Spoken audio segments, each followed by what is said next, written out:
Hey, startup founders and small business owners. This is Zoltan Vardy again, creator of the Launch Code. And today I'm going to talk to you about two really scary words for all of you entrepreneurs out there who just like to move things forward quickly. Action plan. You hear those two words and you think, oh God, just some more paperwork. Well, listen, the truth is, action plan creation takes a bit of time. And you might ask yourself, well, how do you fit that into your daily dose of emails and WhatsApp messages and video chats and all the other stuff you do every day? But listen, you will thank yourself if you take the time to create this incredibly important productivity tool.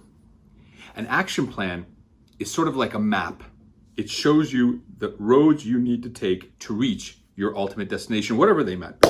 And if you do it right, and if you create a good action plan, you will actually be able to focus your efforts and you will be able to achieve better results more quickly. What else is true is that an action plan is actually a direct relationship between the goals that you set and the actions you take every day. It basically turns all of your thinking into doing. It is such an important part of building a business. I've made it the building block number 5 of the Launch Code, my unique business development framework that combines corporate planning methodologies with entrepreneurial execution to create a clear path to growth and profits for your business. So listen, the action plan that I've created, it works on 4 levels, okay? Each of these levels are interconnected and really important as they take you through that process of creating a clear and powerful action plan. Level 1 is your destination. Your destination is basically a combination of your greater purpose, which is a fundamental belief about how you deliver value to others, and your greater purpose, which is a snapshot of your business at a certain point in time in the future. Those together create your destination.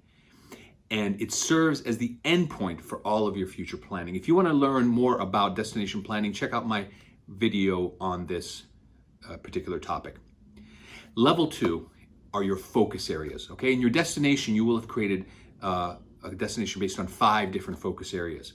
That's your product, your sales and marketing, your finances, your team and operations, and other. Keep these same focus areas in your action plan. This will ensure that you are consistent in reaching and covering all of the important critical areas of your business. Level 3 are goals. Each focus area should have a series of goals that cover a fixed period of time. This is usually anywhere between 6 to 12 months into the future. Now, you can go crazy with setting goals, right? You can set dozens and dozens of goals. I suggest you set a minimum of 3, but a maximum of 5 goals for each focus area that you've identified. This is gonna basically be enough to make sure that you don't leave out anything important, but you don't go too much into detail and get lost in the weeds. Some focus areas will likely have more goals than others. That's fine, because your need for goals and the weight of goals per focus area is going to change as your business matures.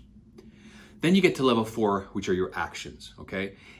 Each goal has a set of actions that, if you follow through, will enable you to reach that goal. Now, some people confuse goals and actions. I want to make that very clear up front. A goal is something you want to see as the result of a series of actions. An action is a step that you take in order to reach your goal.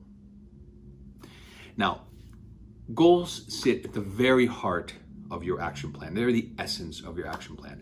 Why are they so important? Listen, hundreds of books have been written about the importance of goal setting and the value it creates, but it bears repeating. Goals help you clarify where you want to be. They help you track your progress. They help you adjust your path as you move forward, and they keep you motivated. You have to set goals. Still, so many people don't do this, and they don't write them down. And you want to know why they're so important? I'll just give you one example. Harvard Business School conducted a very famous study back in 1979, where they asked their entire graduating class of seniors one simple question. Have you set written goals, and have you created a plan for their attainment?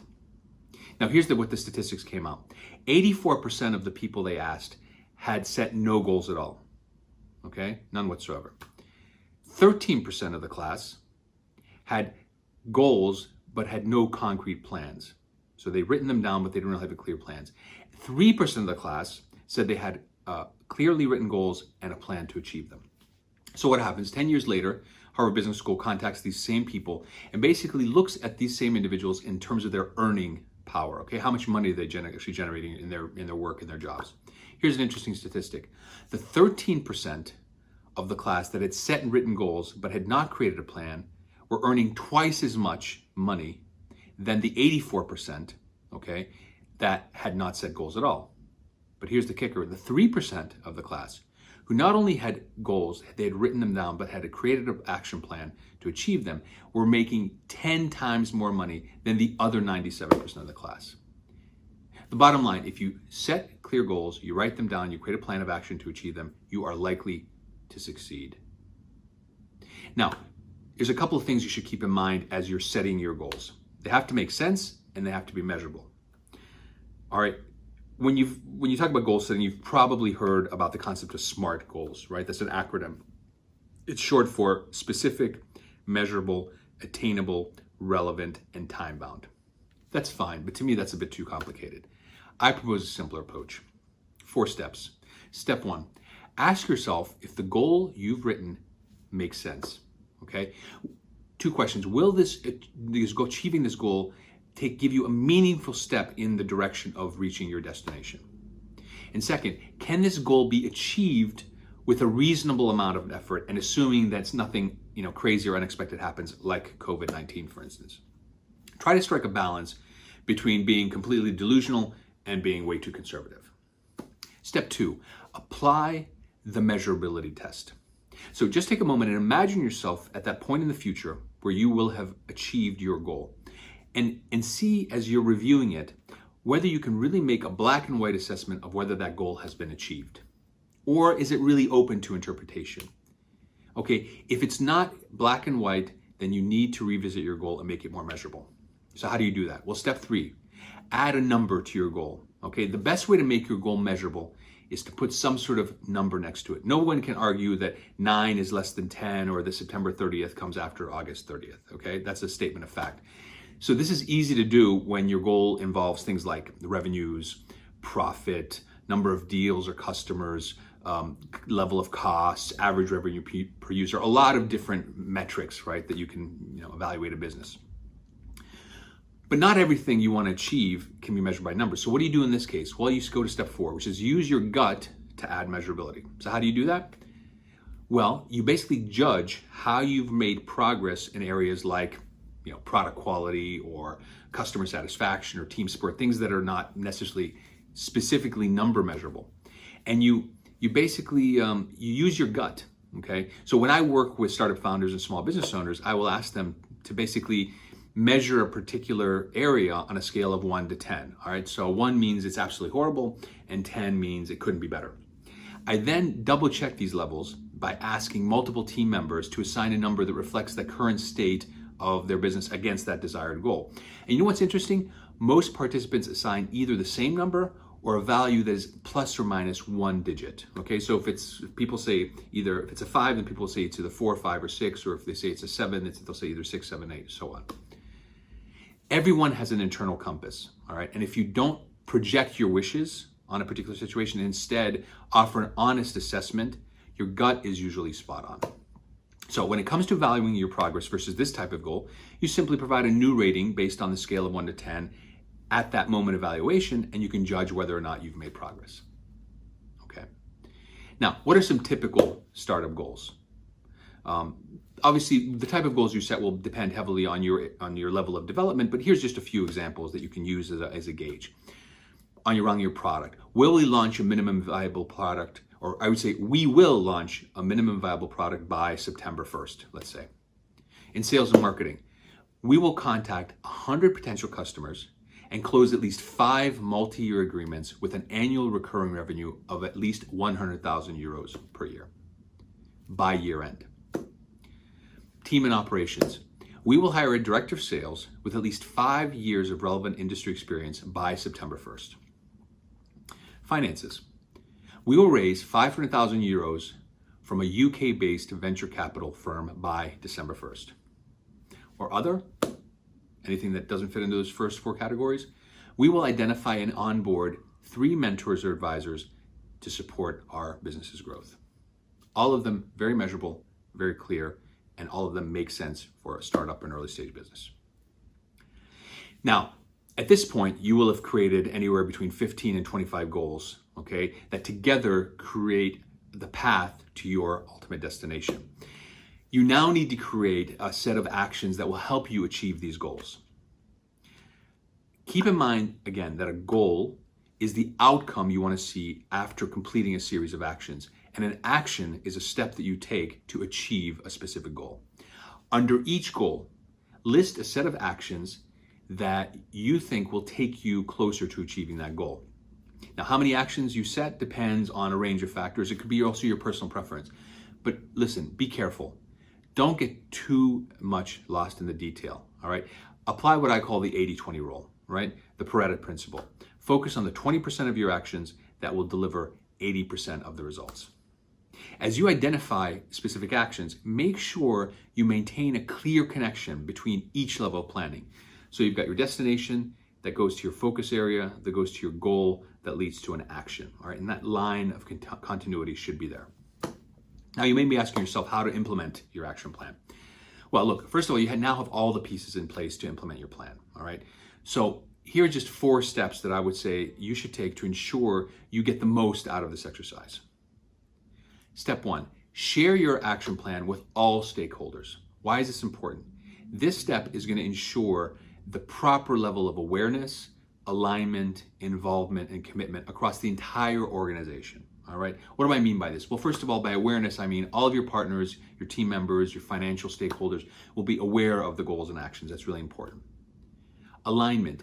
Everyone will agree on the company's strategy. I can't tell you how many times I come across this situation when I work with entrepreneurs and helping them to build their business, is that different people in the team have different views of what needs to be done. To me, I always say this is like sitting in a rowboat and having somebody rowing in one direction and then somebody working in the opposite direction, and then all you're doing is you're going around in circles. It's completely pointless. Share your action plans so that everybody is aligned. Involvement. Everyone responsible for implementing the action plan will understand the role that they play in achieving the organization goals. Very critical. And finally, commitment. Each team member will be committed then to personally committed to making sure these goals are achieved. So once you've shared your action plan, your second step is to create priorities and take immediate actions. Look, one of the most important things when you're getting started is don't try to do everything at once, okay? Instead, look at your whole list of goals and just select the top 3 goals that you want to focus on for the next week, month, or quarter, whatever your planning cycle is. And simply commit to implementing one of the action items that you need to support one of your top 3 goals every single day. The best way to do this is just to have a to-do list, right? You get a to-do list of your next actions and it's constantly in front of you. I very, very much encourage everybody to use that. And look, if you want a little bit more detail on that, just check out Getting Things Done. It's a great system on how to boost your productivity using to-do lists. The third step is to track your progress, all right? So if you've gone through the trouble of creating an action plan of the one I've just described, don't let it sit at the bottom of some drawer in a desk, all right? Make sure your action plan is front and center, all right? And it's easily accessible. So you're basically seeing your action plan come to life on a regular basis. Now, you can commit to reviewing your plan, let's say once a week, maybe on Friday before you go home from work, or on Monday morning when you get started, whatever is your preference. And over a period of time, you might find that you might need to look at your goals less or look at your action plan less because you're just becoming more mature, all right? It's up to you. Step 4, adjust your goals and your actions as needed. Look, your destination should be pretty firm, right? That's something that you should maybe review once a year to make sure it's still relevant. Your goals and your actions, okay, should be living, breathing parts of your business, all right? It's only natural that some goals that you've set maybe in March will become obsolete by September, or they may just prove to be unrealistic because circumstances changed. If you see that either of these things have happened, all right, change or adjust your goals as you see fit. But here's the important thing, be careful, all right? There's a really fine line between adjusting your goals because there are changing circumstances or adjusting your goals because you're basically giving up on achieving them, all right? Make sure you're changing your goals for the right reasons and not just because they're hard to reach, all right? As far as action items go, they'll be completed on an ongoing basis, updated and added to as you go forward. Look, creating an action plan may seem like a scary process, all right? But I can't tell you what a powerful tool it is to enable you to focus your efforts and to deliver better results in a shorter amount of time. Follow these tips, implement your action plan, just do it, as Nike says, and I guarantee that you and your business are gonna blast off.